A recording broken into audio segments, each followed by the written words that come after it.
വിഷം പുരട്ടിയ അമ്പുകൾ ഉപയോഗിക്കുന്ന മനുഷ്യർ ഈ 2024-ലുണ്ടോ? അതും നമ്മുടെ ഇന്ത്യയിൽ? പുറം ലോകവുമായി യാതൊരു ബന്ധവുമില്ലാതെ ഏകാന്തവാസം നയിക്കുന്ന ലോകത്തിലെ തന്നെ ഏറ്റവും അപകടകാരികളായ മനുഷ്യരുള്ള ഒരു ദ്വീപുണ്ട് നമ്മുടെ ഇന്ത്യയിൽ. ഇവിടെ പോയാൽ മരണം ഉറപ്പാണ്. ആർക്കും കടന്നു ചെല്ലാൻ കഴിയാത്ത, അറിഞ്ഞും അറിയാതെയും എത്തിച്ചേർന്നവരെയൊക്കെ അതിദാരുണമായി കൊല ചെയ്ത ഒത്തിരി നിഗൂഢത നിറഞ്ഞ ഒരു ദ്വീപാണിത്. പുറം ലോകത്തുള്ള ഒരാളുമായും ചങ്ങാത്തം കൂടാൻ ഇവിടെയുള്ളവർ ഇഷ്ടപ്പെടുന്നില്ല. അതുപോലെ തന്നെ തങ്ങളുടെ മണ്ണിലേക്ക് ഒരാളെപ്പോലും കടക്കാൻ അവർ അനുവദിക്കുകയുമില്ല.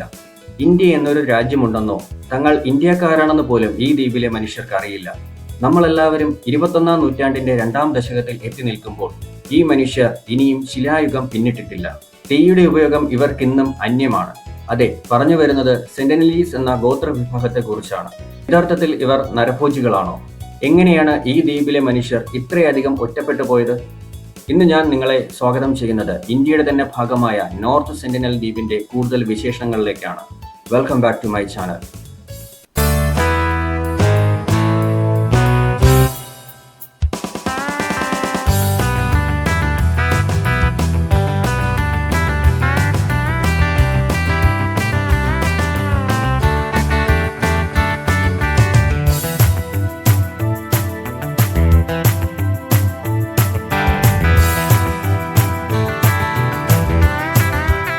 ബംഗാൾ ഉൾക്കടലിൽ സ്ഥിതി ചെയ്യുന്ന 537 ദ്വീപുകൾ ചേർന്ന ഒരു ദ്വീപസമൂഹമാണ് ആൻഡമാൻ നിക്കോബാർ. ഇന്ത്യൻ സർക്കാരിന്റെ അധീനതയിൽ വരുന്ന ആൻഡമാൻ നിക്കോബാർ ദ്വീപസമൂഹത്തിൽ ഉൾപ്പെടുന്ന ഏകദേശം 72 ചതുരശ്ര കിലോമീറ്റർ വിസ്തൃതിയിലുള്ള ലോകത്തിലെ ഏറ്റവും അധികം നിഗൂഢതകൾ നിറഞ്ഞു നിൽക്കുന്നതും വളരെയധികം അപകടം നിറഞ്ഞതുമായ ഒരു ദ്വീപാണ് നോർത്ത് സെന്റിനൽ എന്ന ദ്വീപ്. വെള്ള നിറത്തിലുള്ള കടലാൽ ചുറ്റപ്പെട്ട ഈ ദ്വീപിൽ സ്വാഭാവിക തുറമുഖങ്ങൾ ഒന്നും തന്നെയില്ല. ചുറ്റും പവിഴപ്പുറ്റുകൾ ഉള്ളതിനാൽ ബോട്ടുകൾക്കോ കപ്പലുകൾക്കോ ഈ ദ്വീപിലേക്ക് അടുക്കുവാൻ പ്രയാസവുമാണ്.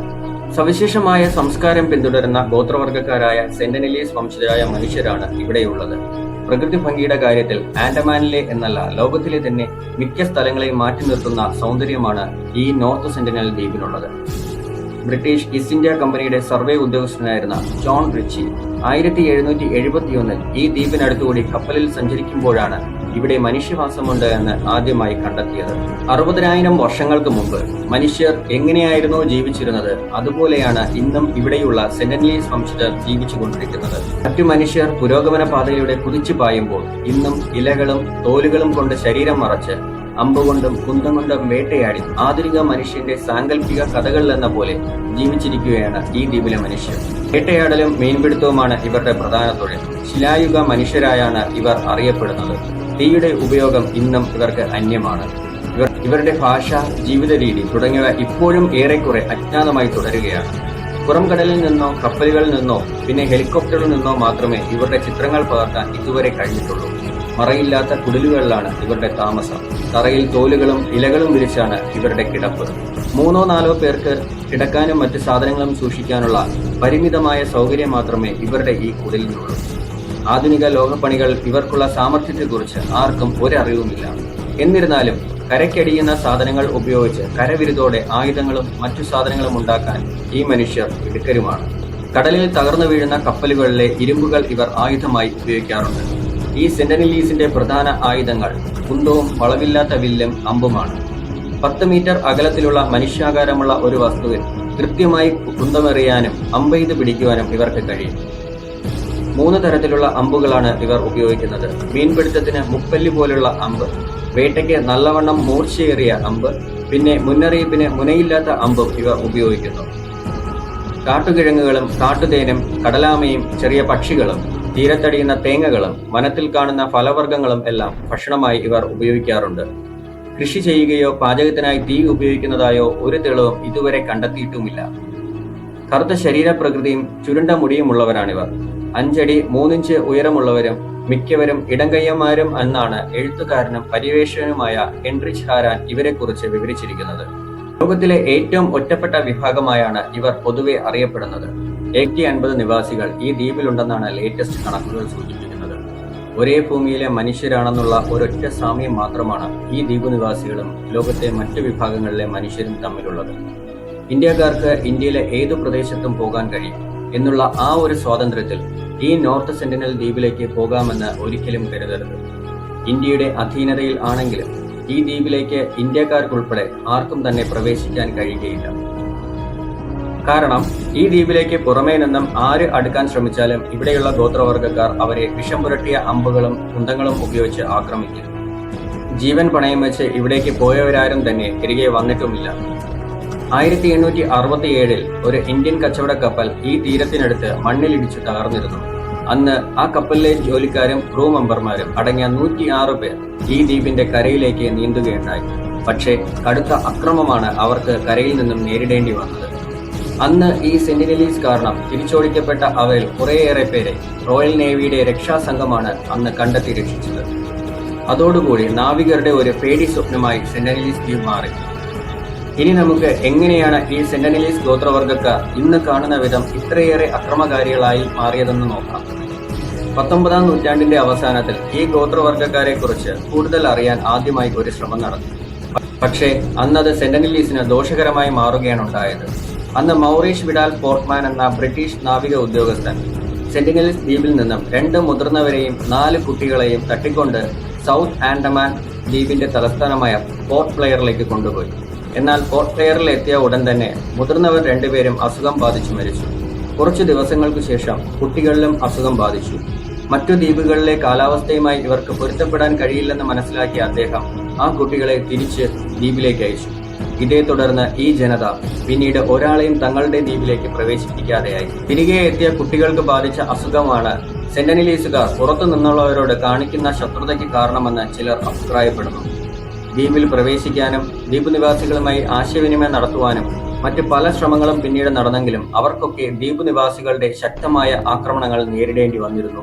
താഴ്ന്നു പറക്കുന്ന വിമാനങ്ങളോ ദ്വീപിന് മുകളിലൂടെ വട്ടമിട്ട് പറക്കുന്ന ഹെലികോപ്റ്ററുകളോ കണ്ടാൽ അവർ അമ്പെയ്യുകയും കല്ലെറിയുകയും ചെയ്യുന്നത് സാധാരണമാണ്. 2004 സുനാമിയിൽ ഇവർ നശിച്ചു പോയേക്കാമെന്ന് കരുതിയിരുന്നുവെങ്കിലും അതിനെയൊക്കെ അവർ അതിസമർത്ഥമായി അതിജീവിച്ചു. അന്ന് സെന്റിനലീസിനെ നിരീക്ഷിക്കാൻ പോയ ഇന്ത്യൻ ഹെലികോപ്റ്ററിന് നേരെ അവർ അമ്പുകളും കുന്തങ്ങളും എറിഞ്ഞു. സുനാമിയുടെ ആഘാതം ഏറെ ഉണ്ടായെങ്കിലും ആൻഡമാനിലെ ഒരു ദ്വീപ് പോലും വെള്ളം കയറി നശിച്ചില്ല. അതിന് പ്രധാന കാരണം ഇവിടെ ലക്ഷക്കണക്കിന് ഏക്കറിൽ സ്ഥിതി ചെയ്യുന്ന കണ്ടൽക്കാടുകളാണ്. തീരത്തേക്ക് അടുക്കുമ്പോഴേക്കും ബോട്ടുകൾക്കും വള്ളങ്ങൾക്കും നേരെ അമ്പെയ്യുന്നതാണ് അവരുടെ പ്രതിരോധ രീതി. അതുകൊണ്ട് തന്നെ ദ്വീപിലേക്ക് അടുക്കുവാൻ പോലും പുറത്തുനിന്നുള്ളവർക്ക് കഴിയുകയില്ല. ഇത്രയധികം അക്രമകാരികളായ ദ്വീപ് നിവാസികളോട് അടുത്തിടപഴകിയ ഒരേ ഒരു ഇന്ത്യൻ നരവംശ ശാസ്ത്രജ്ഞനാണ് ത്രിലോക്നാഥ് പണ്ഡിറ്റ്. ആന്ത്രോപോളജിക്കൽ സർവേ ഓഫ് ഇന്ത്യയുടെ തലവനായിരുന്ന അദ്ദേഹവും സഹപ്രവർത്തകരും ചേർന്ന് സെന്റിനലീസ് ജനതയുമായി സൗഹൃദ ബന്ധം സ്ഥാപിച്ചു. 1967 ആരംഭിച്ച ആ പരിശ്രമം 1991 വിജയം കണ്ടത്. 24 വർഷക്കാലം പണ്ഡിറ്റും സംഘവും പ്രാദേശിക മത്സ്യബന്ധന തൊഴിലാളികളുടെയും കൂട്ടി ഇവർക്ക് നാളികേരവും അതുപോലെ ഇരുമ്പ് കഷ്ണങ്ങളും സമ്മാനമായി കൊടുത്തു. ഇവിടെയുള്ളവർക്ക് നാളികേരം വളരെ ഇഷ്ടമാണ്. പക്ഷേ ദ്വീപിൽ ഒരൊറ്റ തെങ്ങ് പോലുമില്ല. ആദ്യം ഈ സംഘം അമ്പറ്റുന്ന ദൂരത്തിനും അകലെ ബോട്ട് നിർത്തും. തുടർന്ന് നാളികേരം ഉയർത്തി കാണിക്കും. അത് സ്വീകരിക്കാൻ തയ്യാറാണെങ്കിൽ അവർ വെള്ളത്തിലേക്ക് ഇറങ്ങി വീഴും. തുടർന്ന് ബോട്ടിൽ വരുന്നവരിൽ നിന്നും സമ്മാനങ്ങൾ വാങ്ങുമായിരുന്നു. ഇവർ നാളികേരവും മറ്റു സാധനങ്ങളും വാങ്ങുന്നതിന്റെ ചിത്രങ്ങൾ പണ്ഡിറ്റ് സൂക്ഷിച്ചു വച്ചിട്ടുണ്ടായിരുന്നു. ഈ ദ്വീപിൽ വസിക്കുന്ന മനുഷ്യർക്ക് സാധാരണ രോഗങ്ങളോട് രോഗപ്രതിരോധ ശേഷി ഇല്ലെന്നാണ് സർവൈവൽ ഇന്റർനാഷണൽ സംഘടന വ്യക്തമാക്കുന്നത്. തികച്ചും ഒറ്റപ്പെട്ട് ജീവിക്കുന്നതിനാൽ പകർച്ചവ്യാധികൾ എങ്ങാനും പിടിപെട്ടാൽ ഈ സമൂഹം തന്നെ ഇല്ലാതെയാകുമെന്നുള്ള സാധ്യത ഏറെയാണെന്നും പഠനം വിലയിരുത്തി. എന്നാൽ പോലും പുറം ലോകത്തു നിന്നും എത്തുന്നവരെ നേരിടാനുള്ള കരുത്തും ചങ്കൂറ്റവും ഇവർക്ക് ഏറെയാണ്. സൗത്ത് സെന്റിനലിനൊപ്പം ഈ നോർത്ത് സെന്റിനൽ ദ്വീപിനെയും ബേർഡ് ലൈഫ് ഇന്റർനാഷണൽ ആഗോളതലത്തിൽ പ്രധാനപ്പെട്ട പക്ഷി കേന്ദ്രമായി കണക്കാക്കുന്നുണ്ട്. ഇപ്പോഴും ശിലായുഗത്തിന് സമാനമായ അവസ്ഥയിൽ ജീവിക്കുന്ന ഈ മനുഷ്യരെ ബന്ധപ്പെടാൻ ഇന്ത്യൻ ഗവൺമെന്റ് ഒട്ടേറെ തവണ ശ്രമിച്ചെങ്കിലും പരാജയപ്പെട്ടതിനെ തുടർന്ന് ഇവരെ ഇവരുടേതായ രീതിയിൽ തന്നെ ജീവിക്കാൻ വിടുകയായിരുന്നു. ഇപ്പോൾ ഈ ദ്വീപിന് ചുറ്റും 3 മൈൽ ചുറ്റളവിൽ നിരോധന മേഖലയായി സർക്കാർ പ്രഖ്യാപിച്ചിരിക്കുകയാണ്. അതുകൊണ്ട് തന്നെ ഈ ഒരു മേഖലയിൽ പ്രവേശിക്കുന്നതും സെന്റിനലീസിനെ ബന്ധപ്പെടാൻ ശ്രമിക്കുന്നതും കുറ്റകരമായ കാര്യമാണിപ്പോൾ. ഇത് ദ്വീപ് നിവാസികളുടെ സുരക്ഷയുടെ പ്രശ്നം മാത്രമല്ല, മറിച്ച് ദ്വീപിനടുത്തേക്ക് ചെല്ലുന്ന മനുഷ്യരുടെ ജീവന് ഭീഷണിയാകുമെന്ന തിരിച്ചറിവിലൂടെ നടപ്പാക്കിയ ഒരു നിയമം കൂടിയാണിത്.